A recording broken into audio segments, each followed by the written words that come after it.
Radio Publique Africaine.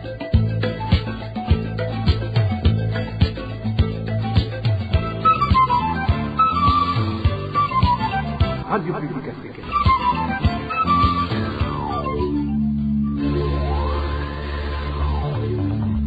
Ni umwanya w'amakuru mu Kirundi. Mukaba muyashikirizwa na Josiane Muzanire. Ndabaramukije nshinamwe bakunzi ba RPA kaje mu makuru y'ikirundi yo kuri uno wa 20 gituguti 2021 amakuru agizwe hanini n'izi ngingo nkuru zikurikira.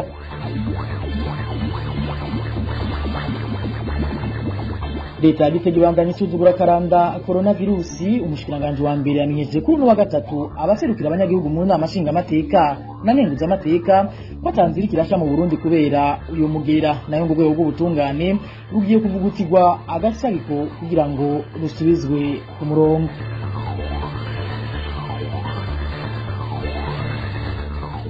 Ubwisanye n'ubundi bubisha birabandanya kwibonekeza mu mihingo itandukanye y'igihugu. Kuri wa gatatu hari umuntu yatowe ikiziga amanitse ku giti muri quartier ya Mutanga Sud ni mu gisagara ca Bujumbura mu ntara ya Ruyigi, naho hari umudandaza amaze iminsi 3 yarabuzwe irengero. Umuryango we bakaba bafite amakenga ko wabashobora kuba yaramaze kugandagurwa.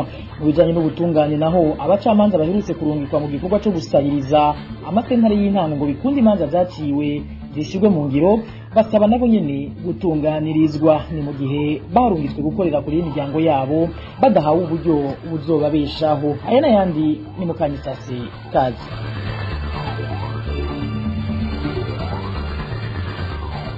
Ndasubiye kubaramutsa duhera n'amakuru kubijanye n'umutekano aho ari kiziga c'umugabo catowe kimanitse ku giti mu gitondo cyo kuri uyu wa gatatu muri quartier ya Mutanga Sud mu gisagara ca Bujumbura. Ababonye ico kiziga bavuga ko uyo muntu yishwe abanje gukubitwa. Abantu babiri bakaba bafashwe n'igipolisi ku mvo z'amatohoza. Idoni na Eros Divin Remesha. Hari nk'igihe cy'isaha 12 z'igitondo cyo kuri uyu wa gatatu aho bamwe mu banyagihugu bo muri quartier ya Mutanga Sud babona ikiziga c'umugabo kimanitse ku giti kiri mu rugo rw'uwitwa Yannick batazira Kariri. Amakuru avaho muri iyo quartier avuga ko bakikibona bamwe muri abo banyagihugu ngo baciye bihutira kubimenyesha abajejwe intwaro. Umwe mu masoko ya RPA amenyesha ko ikiziga cy'uyo muntu ngo cyari gifise ibimenyetso vyerekana ko yabanje gukubitwa imbere y'uko amanikwa ku giti. Yannick gwari abantu yahura bazana hajya bakanyira n'abonye ngo bari barigeze yuko hari abantu binjira bakagira amavoyisi adatomoye. Ibyo rero haraje uwo muhungu umupandere w'impuzu rero ngo yaramuhaye impuzu nyinshi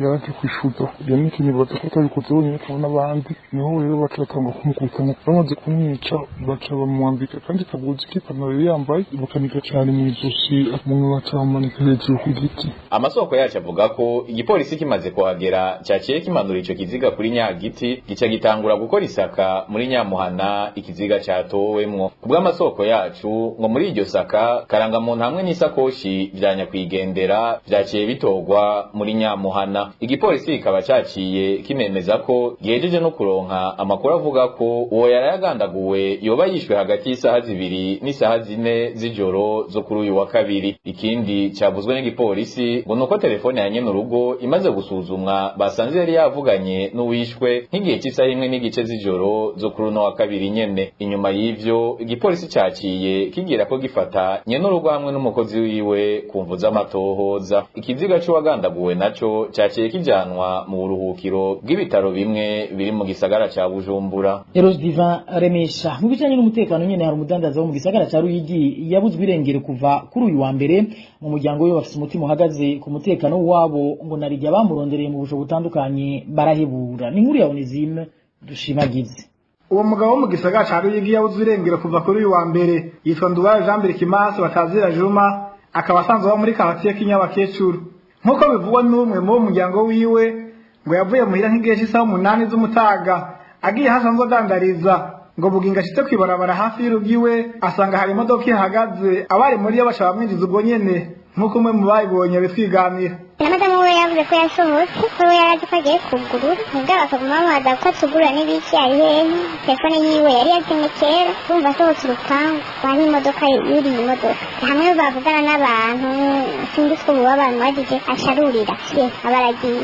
Amakuru duhabwa n'umwe mu bagenzi biwe bashoboye kuvugana mu masaha 9 ngo yamubwiye kageze Igitega mu nyuma asuye kumuhamagara amubwira kageze Bugarama asuye ubwa gatatu asanga telefone birazimije. Kenda na nusu saa kumi atelefona uwundi mugenzi we, hanyuma aramubwira ati ngeze Igitega nimwimenye. Baca ubwo nyene telefone yabaye yaciye ayikupa. Mugasi ntiyatahuye yaciye ayitelefona ko yasanze iyo telefone yazimye kera. Hanyuma arasubira mu nyuma ya telefona ngo ngeze Muramvya aca arakupa. Baherutse ivyo. Abo mu muryango wa Jean Berkimas bavuga ko barondereye mu busho butandukanye barahebura. Bavuga kandi ko bamenyesheje abarongoye intwaro n'igipolisi, ariko akaba ataco barabivugako. Basaba kubereka aho bafungiwe, ngo canke nimba yaragandaguwe babereke ikiziga ahamba mw'iteka. Ababanyi ba Jean Berkimas bavuga ko yarabanye neza n'abandi, kandi ko atani ivy'imigambwe yarasanzwe ajamwo. Mu ruganda rwa Europea twarondeye Antoinette Semugara arongoye komine Ruyigi, ico kimwe n'urongoye igipolisi muri iyo ntara, kugira tubabaze ibijanye n'uwo mudandaza yabuze irengero, ariko ntitwashoboye kubaronka ku matelefone yabo ngendanwa. Europea. Sendika y'abigisha CPDU kisabire kugwa atakirinze gusabwa y'indongozi yayo ifungiwe mu iborero rukuru rya Mpimba kuva ku munsi wa mbere w'iyindwi.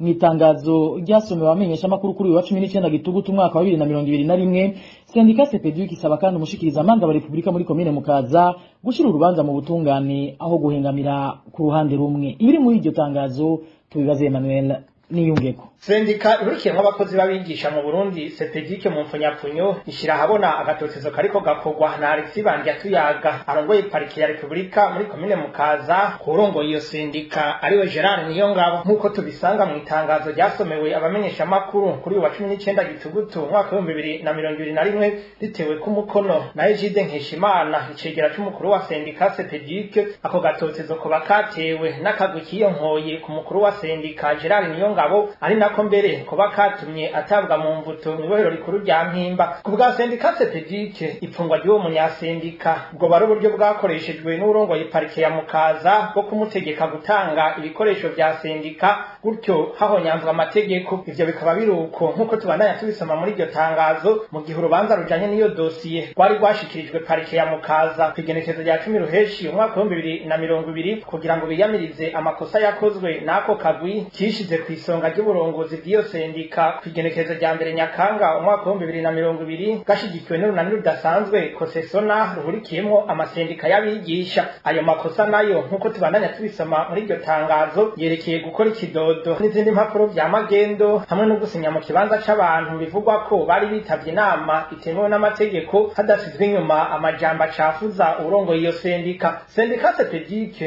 ivuga ko atangora n'izi zijanye n'uburongozi, ariko ikamenyesha ko yemera ko harakagwi kuba gafise iyindi ntumbero kishize ku mutwe w'uburongozi bw'iyo sendika. Naho biruko komite ya sendika ku rwego rw'igihugu yakoranye kwa 2026 kwezi kwa Ruhuhuma umwaka wa 2020 yari yerekanye aho ihagaze. Mu gusozera iryo tangazo, sendika CPDU isaba irekurwa atakirinze gusabwa n'umukuru wayo, igasaba kandi umushikiriza manza wa Republika muri komine Mukaza kudahengama maze atume kwiza mpande zibiri zose kugira ngo zumvirizwe. Nayo ngo nivyaba ngombwa ko hofatwa ibikoresho vya sendika, ivyo ngo vyokorwa hakurikijwe ingingo y'urubanza ruzoba rwaciwe. Arakoze Emmanuel Niyunge. Ko turi mu gisata cy'agateka kazi na muntu dutandukira igisata c'ubutungane, aho amakenga ari menshi mu bacamanza barungitswe gukorera ivy'imfata kibanza mu masentara atandukanye mu gihugu hagati. Uretse ko bataha uburyo bazokoresha, ngo hari n'abashizwe ku ntonde kandi bizwi ko bafite indwara zituma batoja kuba kuri imiryango yabo. Ni nkuru ya Francine Mahoro. Abacamanza baheruka kurungikwa gukorera ivy'ifata kibanza mu masentare y'intango atandukanye uno munsi niho bategerezwa gutangura ibikorwa vyabo, ariko isoko ryacu mu bushikiranganje bw'ubutungane rimenyesha ko benshi batagiye kubera ko ataburyo bwo kubaho hamwe no gukoresha bahawe. Mugabo gushika ubu nta muntu n'umwe bahaye itiki, nta ntuze Fede de Berger donc prise en charge ntayo. Kandi urumva batubwira yuko aho tugiye gukora ko tuzokoresha amamodoka canke amamoto, mugabo karubira y'izo moto n'amafrais de location nta na kimwe kiraboneka. Rero urumva kugenda tutagira ikintu kidushika nayo ntivyokunda, ntibitomowe. None yumvira nk'umuntu ava i Bujumbura akaja mu Kirundo, ayo mahera yakura hehe? Yoba yategekanije kandi ari ibintu vyamenyekanye ejo ku mugoroba. Ikindi gishikirizwa n'abo bacamanza nuko abatunganije ico gikorwa bataravye ingorane abakozi bafise. Bavuga ko abafise indwara zidakira bashize ku rutonde, ahandi naho ugasanga umugore n'umugabo bose ari abacamanza barungitswe gukora kure y'umuryango. Haraho dusanga dufate abantu bagendana indwara kroniki, usanga abifise nka diyabete igeze kure cyane bisaba yuko ataruha cyangwa amahypertension, hanyuma hakaba n'abandi bageze mu myaka ikuze, rero ukadusanga babarungitse ahantu hadashoboka kure y'imiryango yabo kandi bari ku marejime spesiyo. Rero urumva nk'ibyo byose ntibabiravye, aribyo dusaba yuko bogerageza bagatanga amadere doroku, cyane naho ukadusanga hariho nk'amafamiye usanga umugabo n'umugore arabacamanza, ukadusanga babatwaye bose babarungitse ahantu hatandukanye bakize urugo rwonyene. Urumva yuko ari ibibazo. Mumenya ko abo bacamanza barungitse mu masentare y'intango ahari abakozi bake mu ntumbero yo gufasha kurangura neza ibikorwa bijanye n'isekeza ryo gukurikiza imanza zabaye ntabanduka ziri mu masentare y'intango. Igikorwa cabo catanguye kuri uwa gatatu kikazorangira kuwa 20 ukwezi kwa 11 muri uno mwaka. Francine Mahoro arakenuye. Ico gitabo cy'ubutunganire ngo kigiye gusubizwa ku murongo mu minsi iri imbere, akajagari kakirangwamwo gatuzwe. Vyashikirijwe n'umushikiranganje wa mbere kuri uno wa gatatu imbere y'inama nshingamateka na nkenguzamateka bikoranye. Arengiyo mu Bunyoni akaba yararamutse ashikiriza icegeranyo cy'ivyaranguwe na leta arongoye mu gice ca kabiri c'umwaka wa 2021. Iruhande yo kwemanga ko ubutungane bukora nabi mu Burundi, umushikiranganje wa mbere yanamenyesheje ko abanyororo bari kugwa mu kivunga bahungabanya umutekano. Kurikira Arengiyo mu Bunyoni n'umushikiranganje wa mbere wa leta y'u Burundi. Nivyo koko ari bitagenda neza mushikiranganje bw'ubutungane, nyene cyubahiro umukuru w'igihugu akaba nakizigenza mu rwego rw'ubucamanza magistrat supreme, ico kibazo yaragifashe mu minwe kandi hari ingingo zafashwe ziriko zirashirwa mu ngiro zizotuma ico gisata gikora gitumbereye, zizotuma ico gisata akajagari gahera. Au niveau de l'estimation quantitative tubona mu bushikiranganje bujejwe ubutungane umengo bafise amanota meza, ariko au niveau de la qualité, au niveau y'icyo abantu bari biteze na cyane cyane au niveau de la justice sociale nta kigenda, ko byaragaragaye yuko hari imyidogo myinshi. Muravuga ibijanye n'abanyororo, abanyororo baravuyeyo kandi kugabanya abanyororo si ikintu umuntu yugura burya bugura rubine y'amazi, kuko burya umuntu afungwa n'itegeko kandi agafungurwa n'irindi. Harafungwa abantu benshi, ababizi nabo mu gisata kijejwe umutekano, uko bamwe mu bapfunguwe urasanga aribo bagarutse guteza ingorane. Twovuga neza yuko mu twaye ubushikiranganje bw'umutekano misi yose yo hafunguwe abanyororo benshi, twebwe natwe twaca duhagarika amakonji. Kubijanye n'ikiza ca corona naho leta y'u Burundi ntirahesha mu guhakana ko ako karanda kiraye mu Burundi. Umushikiranganje wa mbere Arengiyo mu Bunyoni amenyesha ko leta arongoye itazigera ihimiriza namba abanyagihugu kwicandagisha umugera wa corona, kuko incanco Burundi bwaronse zizofata abashaka kandi ku gatwe kabo. N'ubu nyene kurikira Arengiyo mu Bunyoni n'umushikiranganje wa mbere wa leta y'u Burundi. Ico twababwira ngaha mu gihugu cacu ibiharuro dufise, umugera wa coronavirus nturageraho ufata abene igihugu b'abarundi n'abaha mu Burundi ku buryo tuvuga tuti cabaye ikiza ku rwego rw'igihugu, kuko ari ibiharuro barabirako baravye abamaze kwandukirwa n'abagwayi bakavuga bati tugeze ku iki giharuro turabona yuko tugeze kuri kadi ni pandemie au niveau national, tugeze ku rwego rw'ikiza ku rwego rw'igihugu. Ico kiringo ntituragishikamo kandi Imana iturinde ntitugishikemo. Baravuga ati mwebwe mu Burundi muracandaga canke ntimucandaga. Ikibazo si ugucandaga, ikibazo nuko twikingira tugwaye tugakira. Tukagira tuti rero urucanco ni gwiza yuko koko uwumva rukeneye yorufata, mbwa bakarufata azi icarico. Uwumva akeneye kugwiteza canke ububwirizwa kugwiteza, kuko ari uzoba akeneye kugenda mu mahanga bakamubwira bati ntushobora kujayo uticandagishije. Aho ko yirirwa arafata indege agenda kurondera i Nairobi, agenda kurondera i Kigali, agenda hehe narusanga aho hafi, mugabo abazi icatoye icarico. tumere amategato dutandukire igisata c'intwaro ibereye. Uburundi buza mu bihugu bitatu vya nyuma mu cegeranyo cyo mu mwaka wa 2020 cerekana ingene ibihugu vyo muri Afrika bituma abashoramari bashira imitahe mu migambi yavyo. Kubw'ico cegeranyo c'Ibanki Rwanda Merchants Bank yo muri Afrika y'Epfo, imvo nyamukuru ngo ni intwari itabereye hamwe n'indyane za politike ivyananejwe mu minsi iheze n'umukuru w'igihugu c'u Burundi wenyene ubwiwe. Ibiri muri ico cegeranyo tubibaze Eloge Kwizera. Mu cegeranyo gisohoka uko umwaka utashe ciswe Way to Invest in Africa 2020, igihugu c'u Burundi kiri mu kibanza ca 52 n'amanota 2.3 kikaza imbere y'igihugu ca Somalia hamwe na Guinea Equatorial. Ico cegeranyo c'Ibanki yo muri Afrika y'Epfo Land Merchant Bank cisunga ibiharuro by'abahinga b'amashirahamwe yigenga hamwe na mpuzamakungu mu bisata bitandukanye bigize ubuzima bw'igihugu, kikaba cerekana urugero ibihugu byo muri Afrika biriko mu gutuma abashoramari babikoreramwo, gutyo bakamenya ibihugu bashiramwo imitahe yabo. Nk'uko ico cegeranyo kivyerekana, uretse ko ikiza ca COVID-19 cateye isibe mu bijanye n'ubutunzi bw'ibihugu byo ku isi n'umugabane wa Afrika urimwo amanota mu bijanye n'uko amakori atangishwa hamwe n'icuka gishobora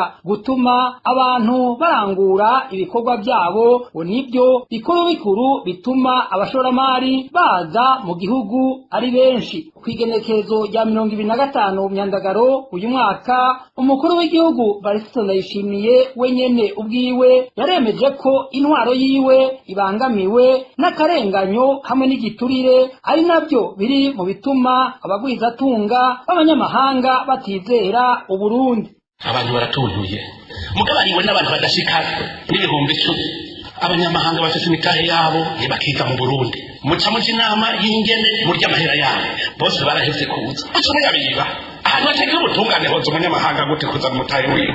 Gushika ubu Ibanki Land Merchant Bank yerekana ko ibihugu bitatu byo mu muryango w'ibihugu vya Afrika y'ubuseruko ari byo bimaze kugera muri 10 bya mbere mu bijanye no gutuma abashoramari bitabira imigambi yabyo. Ibyo nabyo ni igihugu c'u Rwanda kiza ku mwanya wa 4, igihugu ca Kenya ni mu kibanza c'icenda, hamwe rero na Tanzania iza ku mwanya w'10. Eloge Kwizera. Ahandi harangwa itunganywa ribi ni kuri Lisebu Hayira yo muri komine Mugwi mu ntara ya Cibitoke, aho umuyobozi waho yagirizwa ubunyonyezi n'abavyeyi barereye kuri iryo shure. Abo bavyeyi bavuga ko hari amafaranga barishe mu mwaka uheze y'abigisha bafasha abanyeshure gusubiramwo ivyigwa bize, amafaranga uwo muyobozi ariko atigeze ashikiriza abo yagenewe. Ni nkuru ya Eric Niyonzima. Habonimana François, umuyobozi wa Lisebu Hayira muri komine Mugwi, yagizwa n'abavyeyi baharereye kuba ari watuma ubumenyi buriko buratituka kuri iryo shuri, ngo kuko mu mwaka w'ishuri uheze hari umugambi waburijwemwo mu kunyuruza amafaranga bari batanze. Uwo mugambi wari uko umwana wese yiga kuri iryo shuri yategezwe gutanga amafaranga 200 buri gice yo gutera intege abigisha bazoza baragaruka gufasha abanyeshuri gusubiramwo ivyigwa. Abo bavyeyi bavuga ko barisha ayo mafaranga igice ca mbere cyo mwaka, ariko umuyobozi atayahaye abo bigisha, gutyo uwo mugambi uburahagaze. Umwaka wese batanga amahera yita fedo encouragement de professeur kugira ngo abigisha byo baragaruka basubiramwo, aho umunyeshuri yari hademire fa ama bari igice ca mbere bariga ata kibazo, mugabo amahera akaba atigeze ashika mu bintu b'abaprofesseur. Uwo muyobozi Habonimana François akaba ari baciye ashira mu mufuko wiwe, gutyo abaprofesseur baje kubiraba baciye bagira imyidogo ikomeye, ari umugambi ucogara kandi wari umugambi mwiza ku bana, ko abanyeshuri barabasubiramwo nkaretse bize mu masaha ategekanijwe n'amategeko, basubiye mu masaha ku mugoroba bakongera bakabasubiramwo bose ikibazo akabaza atatahuye. Abo bavyeyi bongera bakavuga ko hari n'ayandi mafaranga umuyobozi yamarika arabasaba ariko batabona ico akora, bagasaba abajejwe indero mu ntara ya Cibitoke kwishikira kuri Lisebu Hayira kuraba uko vyifashe, ngo kuko bobo batumvirizwa. Buri gice azanga ngo abavyeyi ni muri hese materiel, izo materiel n'abavyeyi ubwabo ntibazi ivyo arivyo, hama agaca ngo ni muri amahera y'ingwa, ugaca usanga amahera y'ingwa arihisha n'ijana atanu buri gice, hama frais materiel kaba 200 buri gice. Izo materiel ntawuzi izo arizo, nta n'uwuzibona, kuko niyo agize umuvyeyi n'umwe ashobora guharira kuri ico kintu bamuraba nabi imbere bakabona ko nenga n'umwasi w'ishuri. Ico bisaba nuko abagenzi b'indero haba mu ntara canke muri komine bamugendera bakaraba ibikorwa akora bakagiraho mbere bakoranye n'abavyeyi barebe kuri iryo shuri bakamenyeshwa kiriyeri gitangwa na leta n'ivyo abavyeyi babwirizwa kugura. Kuri ivyo yagirizwa n'abo bavyeyi RPA twasubiye kurondera umuyobozi wa Lycée Buhayira Habonimana François ariko ntitwashoboye kumuronga. Abavyeyi barereye kuri Lycée Buhayira barafise ibindi bagiriza umuyobozi w'ishuri nivyo mu makuru yacu azokurikira. Arakoze Eric niyo nzima mu bijanye n'imibano naho imirimo itandukanye n'igikorwa nk'uko vyahora mu gisagara ca Bujumbura bitewe n'ikena y'igitoro uretse ko bishika benshi mu banyeshuri n'abatonda ku buzi bwabo bagacegwa kubera kubura ikibunguruza. Abanyagisagara bavuga ko iyo bugorovyeho gutaha bitakiri coroshe. Ibyo nivyo na Dani Claire iratwumva. Ejo rero vyo vyabaye atari kubera ingorane z'igitoro amabisi yose yari yakawutse kuri parikingi. Uyo ni umwe mu banyagihugu bo mu gisagara ca Bujumbura avuga ingene yabuze uko ataha bitewe n'uko imiduga yari mike kubera ubukene bw'igitoro. Abanyagisagara bamenyesha kandi ko muri kino gihe i Bujumbura ufise imodoka n'utayifise akenshi usanga bagowe ico kimwe iyo hageze kwiyunguruza. Ku bwabo bakabona ko ingaruka z'ubukene bw'igitoro ari nyinshi kuko bisigaye binabagora gushikira ku gihe ku mirimo yabo haba ku banyeshure cyo kimwe n'abandi bakozi. Nk'uko umwe mu baganiriye na RPA bimenyesha ngo iyo hageze gutahaho n'ibihuha biba vyahuhutse kuko imirongo ikubita hakazima. Ingaruka zirahari abanyeshuri baciye kubera bava kure bakaba kure y'amashuri mu gihe bari bamenyereye gutwara n'imiduga hari imiduga barara kose ubura igitoro ugasanga bashitse bacerewe abantu bagacerwa ku buzi kubera bategereye imodoka bakabura indi abantu no gutaha muri vile ubunye haragera saa tanu tahira muri vile bagitonda umurongo. Ivyo byose ni ingaruka mbi z'igitoro. Imirongo ibandanya iba myinshi ku murongo mu Mutakura urakubita kuri limiteri pari desare uvuye kuri parikingi y'amabisi. Iyindi ngaruka y'ubwo bukene bw'igitoro na kajagari gasigaye karangwa ku bituro vy'amabisi aho usanga imwe muri iyo miduga yunguruza abantu bayitegetse gukorera mu yandi makaritiye idasanzwe ikoreramwo kubera ubukene bwayo. Ni mu gihe iyindi bayanamye ku mirongo yaho batangira igitoro abanyagihugu bagasaba leta kuvira hasi ico kibazo. Nk'ubu hageze nka dejitere ukibona nk'umuntu arapakira mu Nyakabiga bakubwira tugenda pakire mu Maramvya wahapakira mu Bwiza genda pakirire mu Gihosha kubera iki imiduga ni mike ibiriko birakora. Niba ico bituma rero abantu imirongo bandanya iba myinshi. Abanyagihugu dusaba leta yuko ico kibazo bifata mu ntoki yego amavyasa bakabona nk'uko cahora amubwiye kubaza barya b'ibitaro nabo bavuga bati natwe nta mahera y'agaciro dufise yatuje kuzana igitoro. Aha mwomenya ko iryo kena ry'igitoro ritakoze kubiyunguruza gusa kuko n'ibiciro by'ibifungurwa bimwe bimwe vya nkenerwa vyamaze gutangura kuduga mu gisagara ca Bujumbura. Ni inkuru tuzogarukako mu makuru yacu yo hanyuma. Dani Claire iratwumva. Tuve mu gisagara ca Bujumbura dukubitire mu ntara ya Ngozi aho havugwa iduzwa ry'ibiciro vy'inyama na cyane mu gisagara ca Ngozi. Abadandaza inka bakavuga ko ivyo vyatumwe nuko inka zitakiboneka neza ku masoko nkuko vyahora. Ivyo na Elvis niyo mwongere. Bamwe mu banyagihugu bo mu gisagara ca Ngozi bavuga ko haciye ikiringo c'indwi igiciro c'inyama z'inka kiduze. Abo banyagihugu bavuga ko ikiro c'inyama cyabura ku mafaranga 8,500 ubu kigeze ku mafaranga 10,010 bisigura ko hiyongeye ko amafaranga 1,500. Abadandaza inyama z'inka mu gisagara ca Ngozi bavuga ko iryo duzwa ry'ibiciro ryatumwe nuko inka zitakiboneka neza ku masoko y'ibitungwa nko ku isoko ryo mu Vyegwa muri komine Gashikanwa n'ahandi. Abo badandaza bakavuga ko yibonetse naho ngo hiyongeye ko amafaranga hari hagati y'300 n'500. Aha ni mu gihe mu minsi heze igiciro c'inka cyari cyagabanutse cyane kubera ko aborozi bari bahisemo kuzidandaza kubera ko babona ko batoshobora kuzigaburirira mu mpongore. Arakoze Elvis niyo mwungere ninonga haciye dusozera makuru twabateguriye kuri no wa gatatu genekerezo rya 20 gutugutu umwaka wa 2021. Mwakoze mwebwe mwese mwaduteza abiri bakoze bagenzanje bafashije gutororokanya no makuru nibagiye abahinga b'ivyuma badufashije kugira ngo ano majwi abashikira tagatosi. Jose Muzaneza mwari kumwe kuri mikro nkabanda bikibamye ndabipfuriza kuroranirwa mu banyu no mu byanyu. Imana ibanda birinda Burundi n'abarundi naho butaha.